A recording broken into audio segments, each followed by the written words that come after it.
gracias por venir esta tarde, pero mi español es muy malo. Lo siento. Entonces les voy a hablar en inglés, porque mi español no es suficiente. Quiero agradecerles a todos, a los amigos del Museo del Prado, que es una institución fantástica, han trabajado muy bien y es un placer para mí estar en el Prado, que yo creo que como observador objetivo es el mejor museo del mundo. Hoy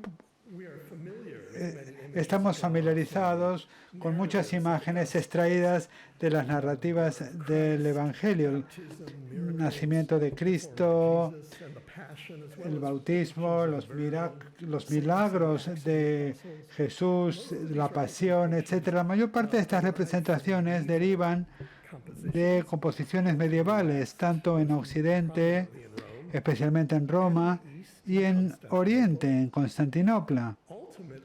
En definitiva, siguen los modelos de la época del emperador romano Constantino el Grande y sus hijos en el siglo IV de nuestra era. Fue Constantino el que fue el mecenas más importante de la Iglesia que se estaba desarrollando, no solamente legitimizando el cristianismo, que todavía sufría de persecuciones, sino también él financió la decoración suntuosa de muchas de las iglesias que se estaban construyendo en Roma y en su nueva capital, Constantinopla, y en la Santa Sede.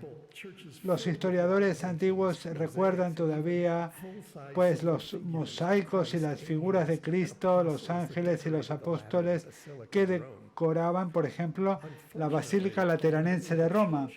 Por desgracia, aunque muchas de las iglesias aún están en pie, en Roma, por ejemplo, incluida la Basílica Lateranense y San Pedro, pues muy poca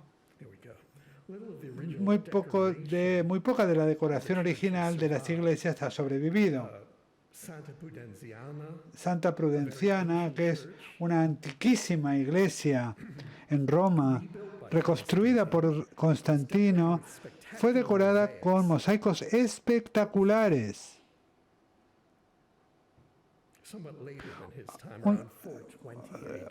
Sobre el año 420 de nuestra era. Luego está la iglesia de Santa Constanza, construida como mausoleo para Constantina, la hija de Constantino, en el año 354. Contiene mosaicos de una cosecha de la vendimia. Y también la imagen de Cristo saludando a Pedro, entregándole las leyes, significando la aprobación divina de la sucesión apostólica y la autoridad de la Iglesia, que era una preocupación grande en el siglo IV. Había mosaicos en la cúpula que ahora se han perdido, pero que todavía estaban visibles en el siglo XVI, porque fueron dibujados por Francesco d'Olanda. Esto, aunque no lo sepáis, está en el Escorial.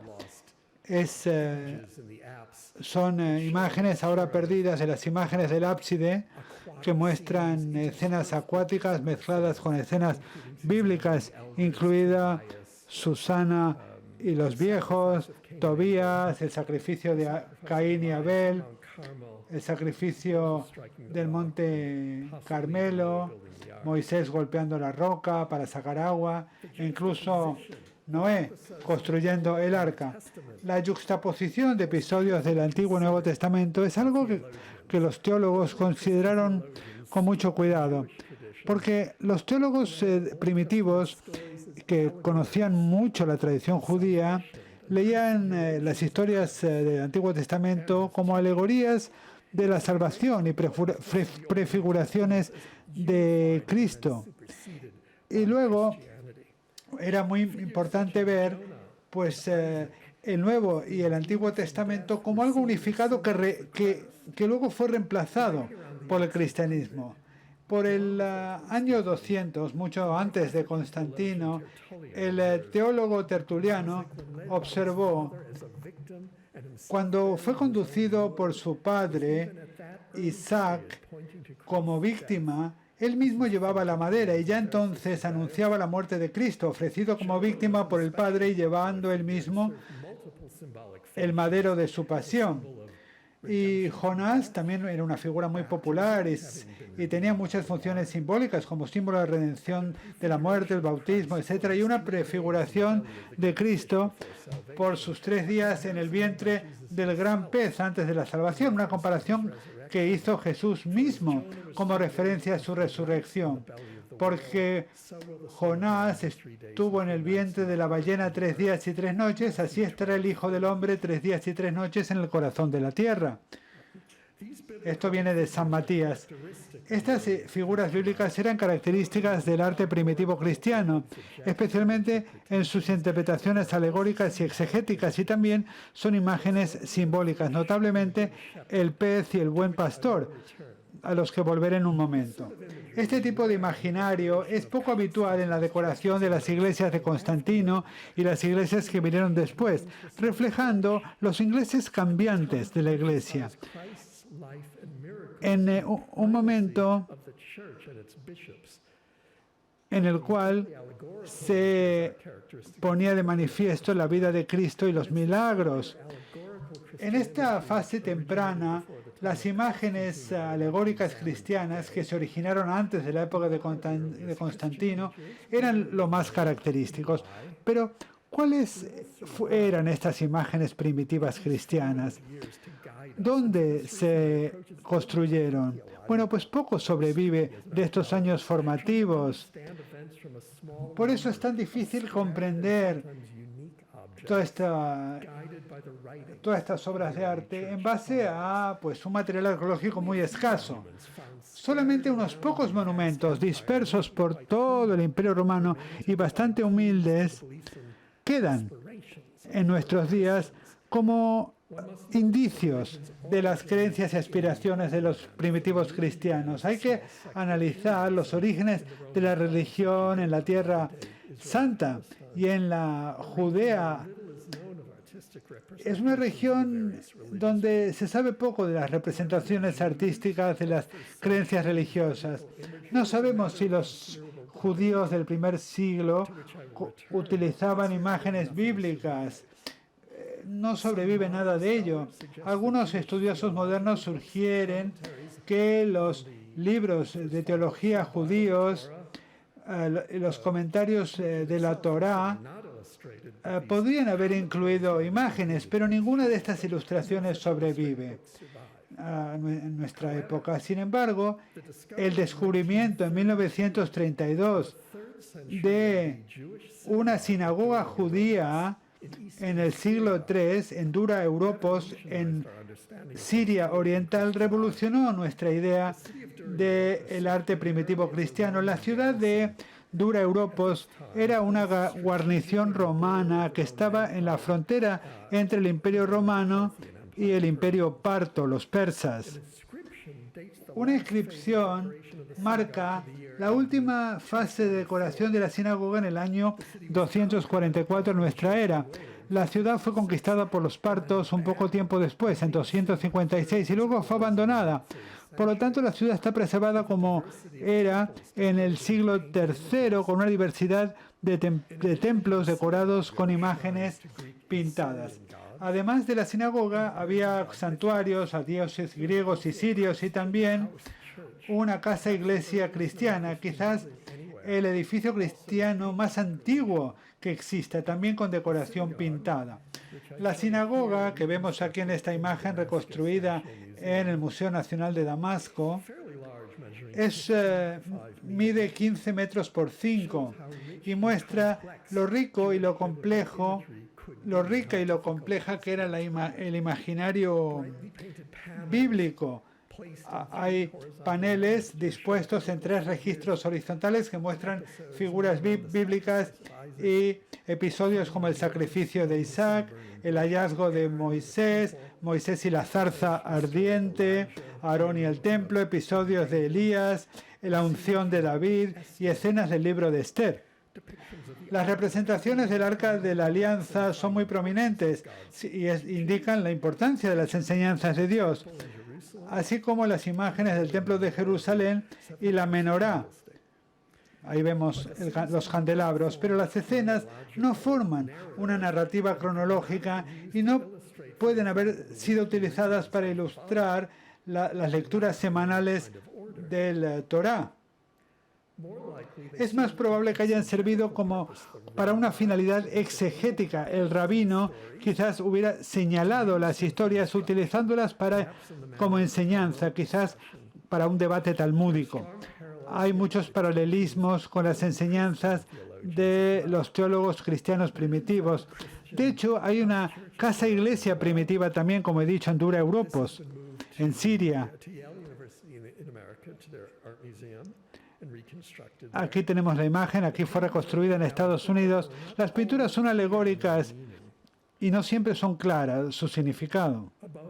Por encima de la pila bautismal, aquí, este panel representa el buen pastor, que es comprensible, normalmente es un símbolo que se asocia con el bautismo, pero menos lo son las mujeres acercándose a una tumba, podría ser la tumba de Cristo. Si no, en este contexto, pues es difícil saberlo. Y luego aquí hay una escena bastante rara, Jesús y Pedro caminando sobre el agua de San Mateo, libro 14, y en un registro grande por encima. Y luego hay pequeñas imágenes de Adán y Eva y David y Goliat. ¿Por qué estas imágenes? Bueno, pues esto se ha debatido mucho y no lo puedo decir, pero las similitudes con la decoración de la sinagoga anterior son realmente notables. Las imágenes están juxtapuestas, tienen una narrativa clara. Los descubrimientos de Dura Europos fueron muy sorprendentes y muestran que existía antes del siglo III una gran cantidad de imágenes ilustrando tanto el Antiguo y el Nuevo Testamento. No hay nada comparable que haya sobrevivido, pero luego hay lo que sí que podemos mencionar, una serie de monedas de bronce acuñadas en la ciudad de Apamea, en Frigia. Ahora está en Turquía occidental.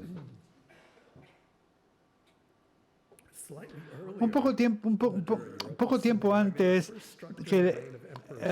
de la sinagoga de Dura Europa, pues estas monedas fueron acuñadas durante el reino del emperador Séptimo Severo y siguieron siendo acuñadas más adelante. Vemos que las casas de moneda de las provincias romanas normalmente elegían temas locales para las monedas y según una tradición judía, Apamea era el lugar del monte Ararat, donde según la Biblia descansó el arca de Noé después del diluvio. El reverso de la moneda muestra dos escenas del relato bíblico. A la derecha tenemos a Noé y a su mujer en esta arca en forma de caja sobre las olas, donde hay encaramada una paloma. El arca tiene unas inscripciones en griego. Dice Noé. Por lo tanto, no hay duda sobre la identificación de esta escena, porque aquí dice en griego Noé. A la izquierda, la paloma ha vuelto al arca con una rama de olivo. Génesis, libro 8, 10 a 11. Y Noé y su mujer ahora están fuera del arca, agradecen a Dios. La moneda es una prueba impresionante de la existencia de ilustraciones judías de la Biblia. ¿De dónde venían? Bueno, las comunidades judías de esta región están bien documentadas, pero ¿producían imágenes de historias bíblicas? ¿Había alguna otra sinagoga con paredes pintadas como la de Dura Europos? Quizás. Pero hay dos escenas consecutivas, siguiendo el relato bíblico, que sugieren una Biblia más extensamente ilustrada.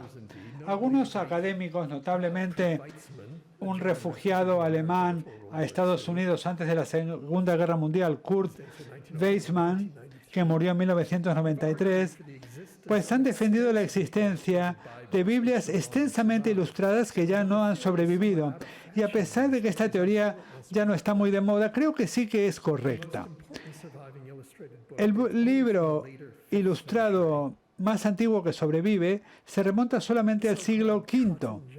Es el Génesis de Cotton, que está en la biblioteca, la British Library de Londres, escrito en griego. En su época tenía más de 350 ilustraciones del Génesis, distribuidas en 221 páginas. Se preservó a lo largo de toda la Edad Media. Este libro sirvió como fuente de los mosaicos del siglo XIII de la Basílica de San Marcos en Venecia, antes de que fuera adquirido por Sir Robert Cotton en Inglaterra en el siglo XVII. Por desgracia, fue severamente dañado en un incendio en 1731, pero sobrevive lo suficiente para darnos una idea de la grandeza de las ilustraciones. Aquí tenemos una de las páginas, lamentablemente quemada, que es el encuentro con los sodomitas de Génesis 19, y esta es una copia de acuarela del siglo XVII realizada de la creación de las plantas. El libro 1 de Génesis, versículos 11 y 12, es notable que hay elementos cristianizantes aquí, como por ejemplo Cristo tomando el lugar de Dios en la creación.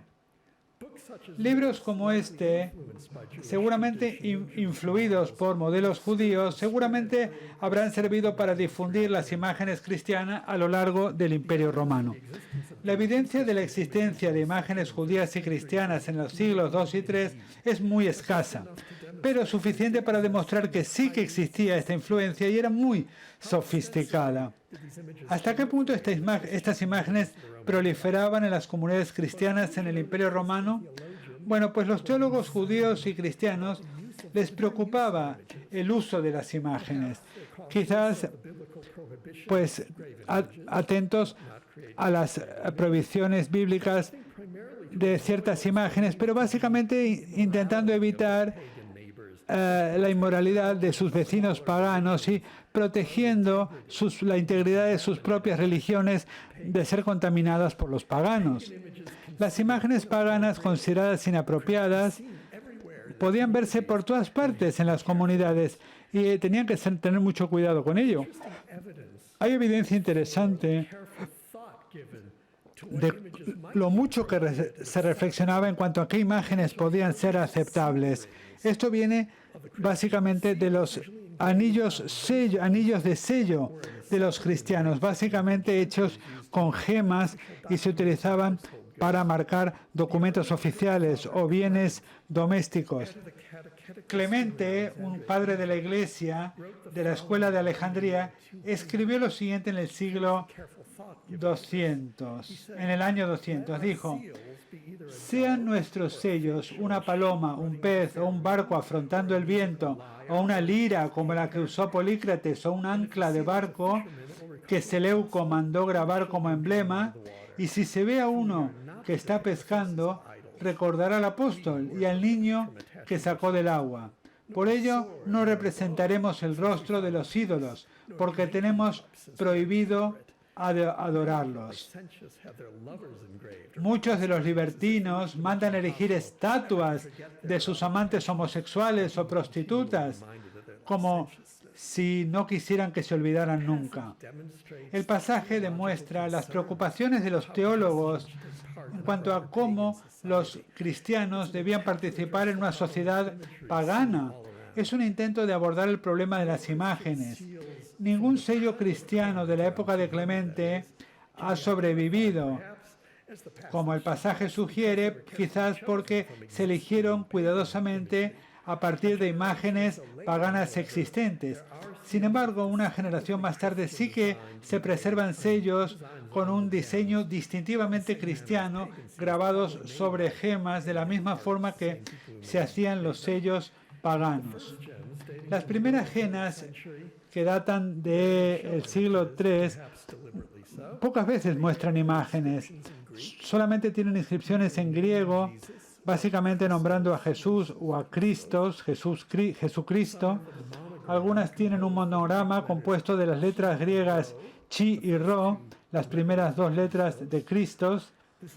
Este es el símbolo que se dice que vio Constantino en una visión antes de su victoria decisiva sobre el usurpador Magencio en el puente Milvio en 312. El escritor cristiano contemporáneo Lactancio relata la historia. Él creía, y podemos estar bastante seguros que Constantino creía que precisamente denotaba el símbolo de Cristo, pero visto como asistencia divina para ayudarle a ganar esta batalla. La imagen se convirtió en un símbolo personal del poder imperial para Constantino. Aquí lo vemos. Pero en las gemas, casi un siglo más tarde, a principios del siglo III, se convierten en símbolos humildes, grabados en estas gemas. La mayor parte se han encontrado en el Mediterráneo oriental, en Turquía y en Siria, aunque este ejemplo se encontró en un fuerte romano en Hungría, probablemente llevado allí desde Siria por un soldado cristiano. Otros dos símbolos tempranos son de gran importancia. El primero es el pez, en griego ictus, que es un acróstico. Las primeras letras de ictus proceden de esta imagen que vemos aquí, Jesús Cristo Salvador. Ya en el Evangelio el símbolo del pez estaba presente. Los apóstoles eran pescadores de hombres. En Marcos, Jesús realizó el milagro de la multiplicación de panes y peces. Este símbolo tiene muchísima significación. Se refiere a Cristo en sí mismo y a estos episodios del Nuevo Testamento, y alegóricamente al bautismo y a la Eucaristía. Algunos sellos como este llevan la inscripción del ictus e introducen una imagen de dos peces a ambos lados de un ancla, una imagen pagana tradicional que los cristianos se apropiaron y le dieron un nuevo significado. Así es como adoptaron lo que veían para hacerlo cristiano. Evidencia precoz de los cristianos grecohablantes que llegaron a Roma la tenemos aquí en esta lápida de Licinia Amnias, descubierta en 1841 cerca de la necrópolis del Vaticano, que es uno de los cementerios cristianos más antiguos. Aunque la forma y diseño pagano tradicional, bueno, probablemente la parte superior había sido prehecha, pero aquí lo que dice es a los espíritus sagrados de los muertos, pero aquí se añade un símbolo cristiano del pez y del ancla, junto con el ictus.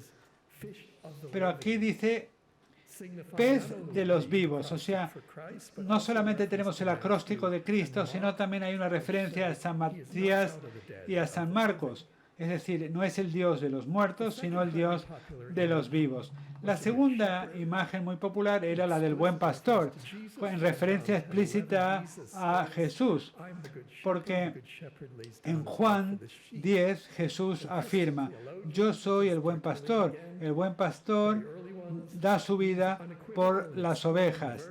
El teólogo cristiano Tertuliano explica este verso. Dice, una oveja es un cristiano y el rebaño del Señor. El rebaño del Señor son los fieles de la iglesia y el buen pastor es Cristo. Otra de las parábolas de Jesús nos dice que cuando el buen pastor encuentra una oveja perdida, cuando la encuentra la pone sobre sus hombros gozoso. Y es en esta composición con el buen pastor donde Cristo, mirando frontalmente y llevando a la oveja en sus hombros, pues es esta composición precisamente la que eligieron los primitivos cristianos. Se le ve normalmente en distintos frescos en las paredes de esta forma. Y hay otra mención por Tertulio de copas decoradas con el buen pastor. pero ninguna de estas copas ha sobrevivido. Sin embargo, lo que hay es una lámpara de aceite hecha de arcilla, probablemente encontrada en Roma a finales del siglo XVII y ahora está en Berlín, que nos da una evidencia muy temprana de estas lámparas. Probablemente aquí vemos la lámpara de Berlín, que se llevó se encontró de hecho en el siglo XVII. Muestra probablemente el buen pastor en el centro, pero también incluye pequeñas figuras subsidiarias del arca de Noé. Aquí tenemos el arca de Noé con una paloma encima y Jonás, devuelto por el gran pez y dormido sobre el calabacero. Claramente esto solamente puede ser un objeto cristiano. Está inscrito por debajo con el nombre del taller de Florentio, que era un fabricante prolífico de lámparas de todo tipo de diseño, todas ellas paganas, probablemente en Roma a principios del siglo III. Por lo tanto, seguramente se fabricó para el pequeño número de clientes cristianos que pudiera haber en Roma. O sea que demuestra no solamente el interés de los cristianos por mostrar estas imágenes, sino el alcance de estos temas alegóricos. El pastor, Noé y Jonás. Estas imágenes bíblicas funcionaban simbólicamente a distintos niveles, haciendo alusión a la salvación personal, como prefiguraciones de Cristo, como referencias al bautismo, la Eucaristía y a la vida eterna. Otra evidencia muy única para entender la importancia de las imágenes primitivas cristianas es este cuenco de cristal o de vidrio del siglo IV, descubierto en Podgorica, que es en Montenegro, y ahora está en el Museo Hermitage de San Petersburgo. Estas imágenes incluyen la figura de Abraham y de Isaac en el centro, rodeadas de Adán y Eva, Jonás, Susana, distintos episodios de Daniel, y aquí en la guarida del león, aquí está Pedro y el levantamiento de Lázaro. Lo que es interesante aquí son las inscripciones en latín, que son de importancia especial, porque están relacionadas con una oración antigua cristiana por los muertos, la encomendación de las almas, que pide la salvación en la manera en la cual se le concede a las figuras bíblicas. Cada una empieza: libera, Señor, a su alma, como liberaste a todas estas figuras, Moisés, Daniel, Noé, Susana y otros. Y la inscripción en este cuenco se refiere también a la salvación de estas figuras. En el centro vemos a Isaac, Jonás, y aquí tenemos estas imágenes.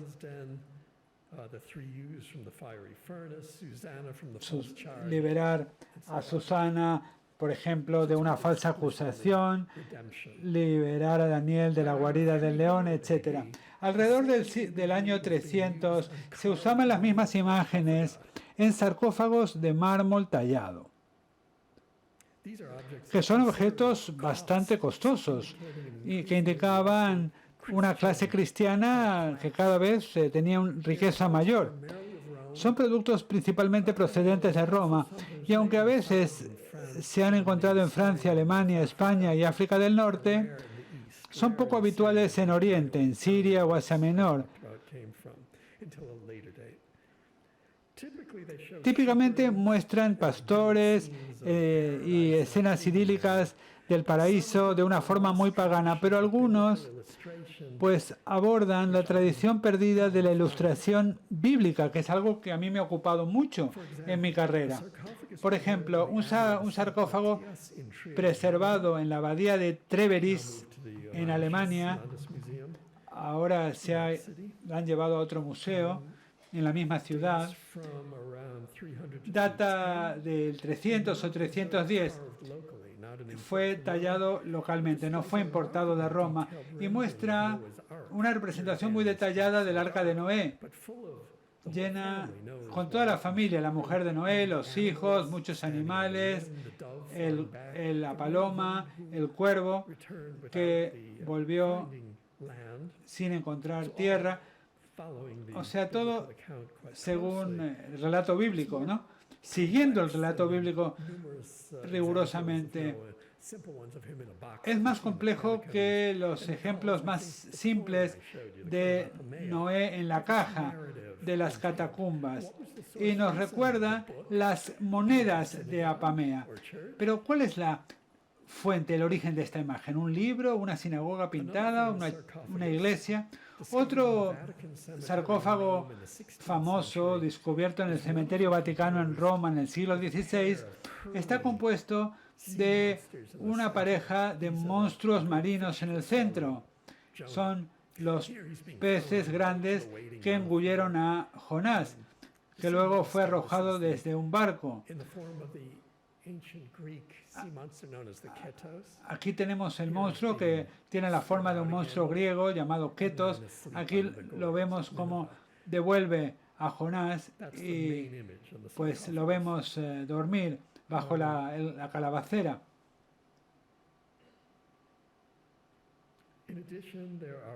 También hay otras imágenes, no sé si las veis, aquí están Noé y el arco, el levantamiento de Lázaro, Pedro escapando de la prisión con la ayuda de un ángel, y también pastores y un pescador. Hay bastantes sarcófagos cristianos con una variedad de escenas bíblicas en Roma que datan principalmente del siglo IV. Quizás este sea el primero de todos, pero durante la época de Constantino estaban muy de moda. Y hay razón para creer que las representaciones escultóricas más tempranas también eran muy conocidas. Lo único es que la evidencia es muy escasa. Sobreviven pocos ejemplos, pero a principios de los años 60 se hizo un descubrimiento impresionante. Estos son una representación típica de Jonás en las catacumbas, devuelto por el monstruo y durmiendo debajo de la calabacera. Aquí tenemos el descubrimiento. Las circunstancias, por desgracia, son desconocidas, pero un grupo de estatuillas de mármol se encontraron en alguna parte de Asia Menor, en la parte de Turquía, y luego se vendieron al Museo de Arte de Cleveland, en Estados Unidos. Quizás decoraban el jardín de una casa privada o una tumba.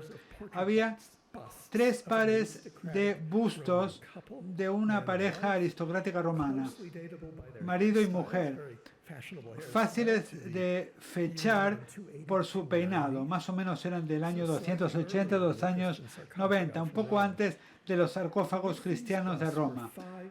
Con estos bustos había 5 figuritas pequeñas de unos 50 centímetros de altura, de muy buena calidad, representando al buen pastor y a la historia de Jonás. Aquí está en oración, sus manos estiradas. Son imágenes increíbles de cómo lo engulle este monstruo marino y luego lo vuelve a escupir, a vomitar, y luego cómo duerme bajo la calabacera, como veíamos en las pinturas de las catacumbas.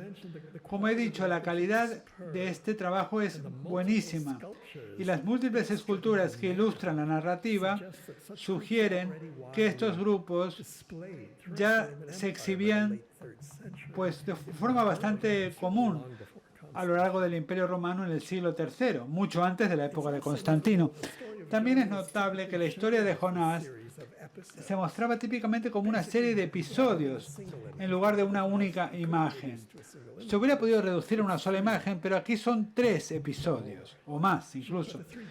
Pero los 3 elementos claves son Jonás arrojado del barco, luego vomitado otra vez y luego durmiendo debajo de la calabacera. Pero otras escenas a veces también se incorporaban, como por ejemplo la escena de Jonás en oración. ¿Y por qué la historia de Jonás se contaba de forma episódica, mientras que otras historias bíblicas no se contaban de forma episódica? Bueno, hay que recordar que el libro de Jonás era muy breve, y estos 3 o 4 episodios se hubieran podido demostrar en una sola página. Además, en la tradición judía, Jonás, el libro de Jonás se leía en la festividad solemne de Yom Kippur y tenía un papel muy importante en las enseñanzas judías. En los años 60, el académico sueco Nordström sugirió que una representación de Noé en este relicario de marfil tan exquisito encontrado en Brescia, en Italia, que es realmente una obra muy detallista, con escenas del Antiguo y Nuevo Testamento yuxtapuestas, como veíamos antes, Cristo dando sus enseñanzas. Jonás aquí es bastante prominente. Se lo arroja del barco y lo vomita el monstruo marino.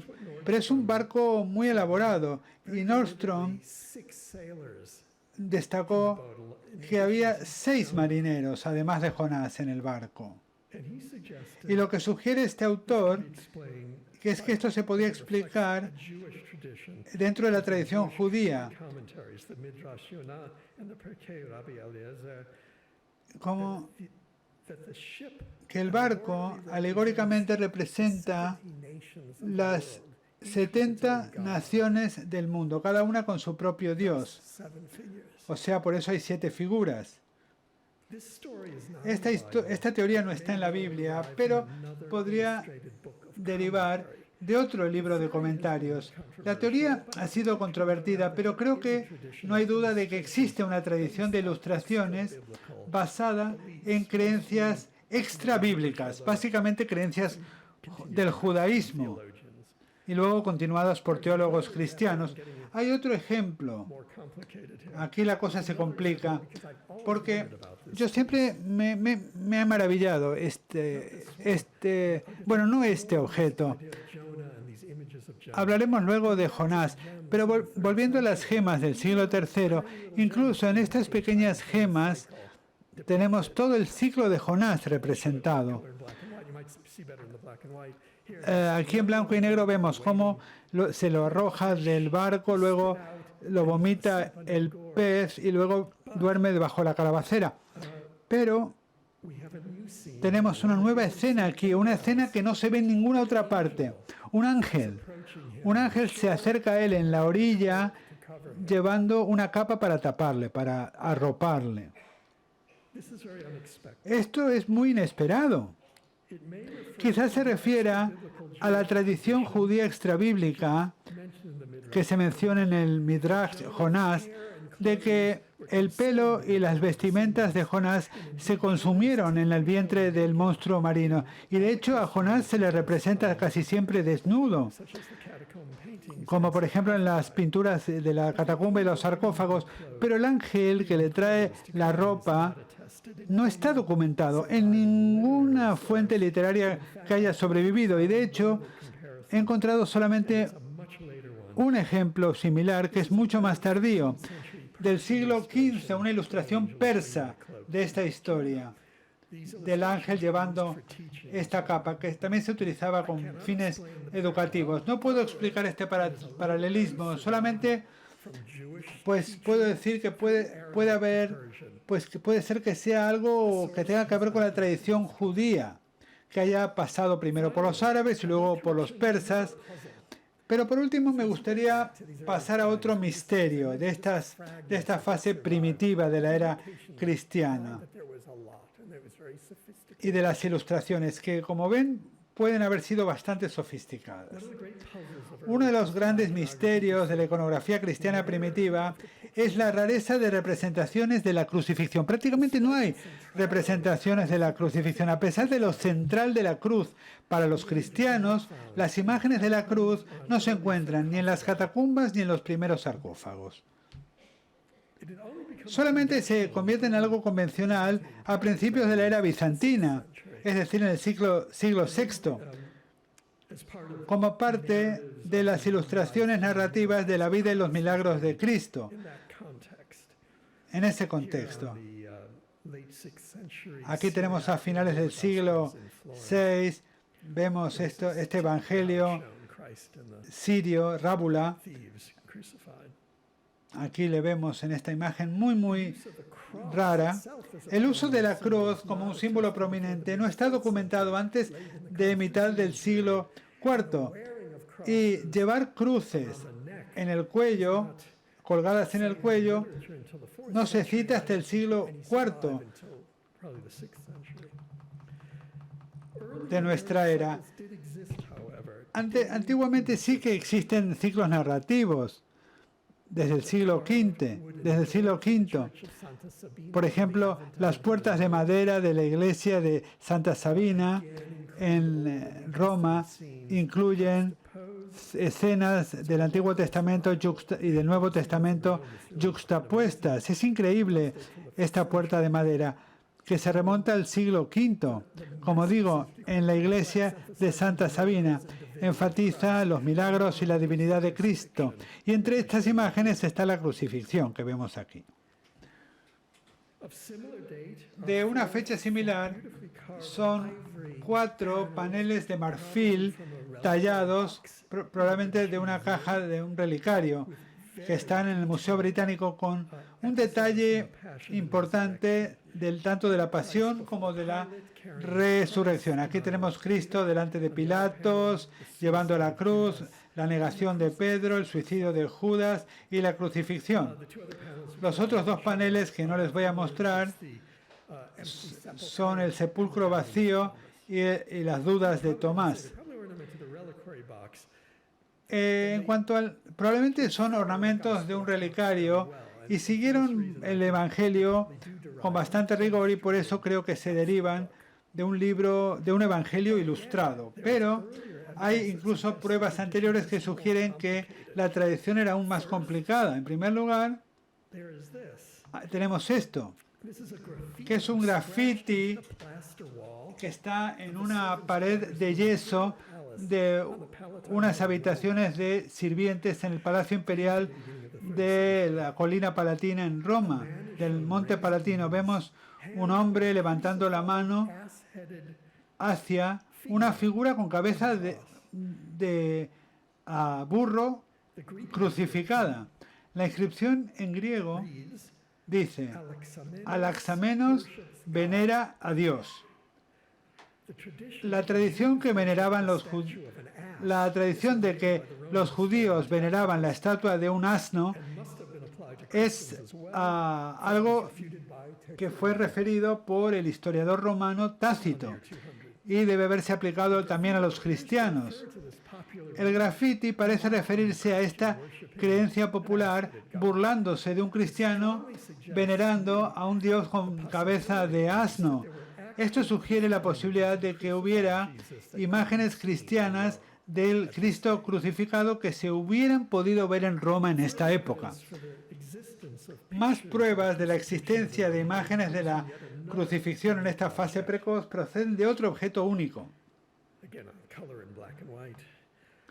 Aquí lo tenemos en color y en blanco y negro, que es una gema grabada, publicada por primera vez en 1964 en una colección privada y luego adquirida por el Museo Británico en 1986.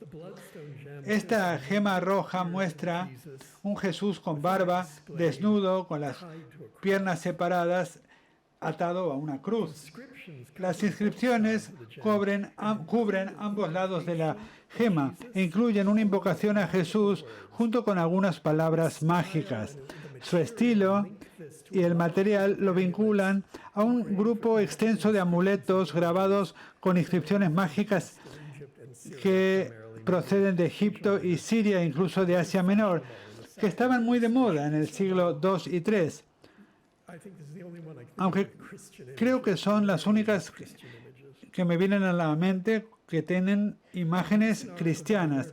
Un artículo reciente ha provisto una nueva interpretación de esta inscripción como una invocación de la cruz del Hijo que redime. Es decir, el lenguaje sugiere que una oración cristiana primitiva no sugiere una oración cristiana primitiva no influida por el Evangelio.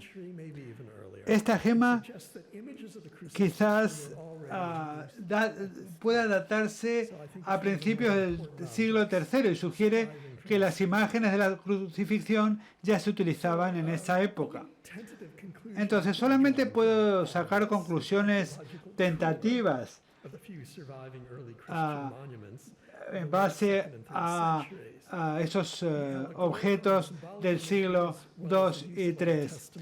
Las imágenes alegóricas y simbólicas y el uso de imágenes del Antiguo Testamento para una finalidad exegética, es decir, como referencias a las enseñanzas cristianas, reflejan la retórica de los escritorios cristianos de la época.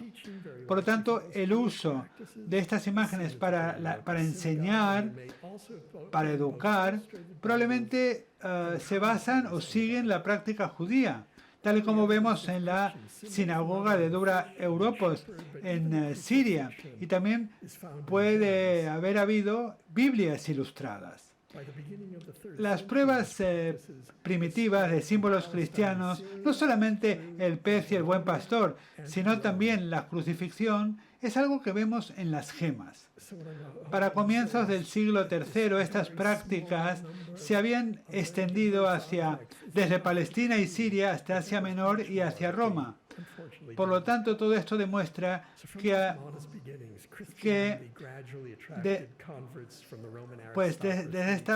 desde este punto de partida, el cristianismo fue captando más adeptos y luego, pues ya el cristianismo y su arte sufrieron su gran transformación. Muchas gracias.